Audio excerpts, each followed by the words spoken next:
Welcome, folks. Thanks for being here. So again, for our conversation, when you think of research in high school as compared to college, what comes to mind? So one of the big things that is very different in research from high school to college is that in high school, a lot of the times your research feels very book reporty. You're kind of just talking about what everyone else is talking about and giving a summary of it. You're not making those significant connections. You're not finding any gaps in your research. You're not giving your own thoughts. And that's one of the big things about honors undergraduate research is that you're not reinventing the wheel, but you're taking all these ideas from different people in the sphere of knowledge of your research and you're giving your perspective and you're finding gaps in their knowledge. And I think that's probably one of my favorite parts. What about you, Kamali? What do you think? Oh, I would definitely agree with that. I think when you're like looking for sources, it's also a huge difference between high school paper and a college research paper. In high school, like you could probably pull off one or two sources, but in college, I found that you have to have way more, so maybe like up to like 15 different sources.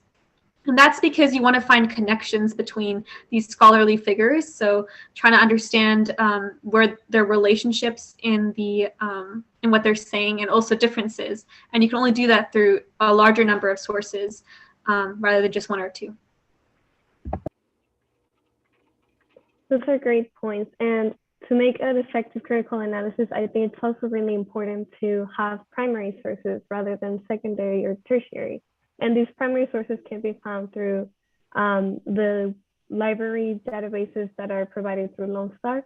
And another important thing is you can also do your own source, for example, conducting an interview or doing an analysis through an IRB source. Jasmine? Yeah, you guys all made really great points. For me personally, I definitely experienced a huge difference with the amount of time kind of given to the time it takes to do these projects and the time given to do these projects. I know, like in high school, I was definitely that kid that waited until like the night before and then wrote the entire paper and turned it in and got a pretty good grade. And I mean, you can try to do that with one of these, but I would highly not recommend it. And it's more time consuming because you're going to be looking at this work and you're going to keep looking at this work, keep working on it, and you want to keep building on it and to make it, because it's your own work, it's your own thoughts, and you're just building this portfolio for yourself. And that was really just the huge difference for me. That's awesome. Well, thank you all for your thoughts. I really appreciate it. Yeah, of course.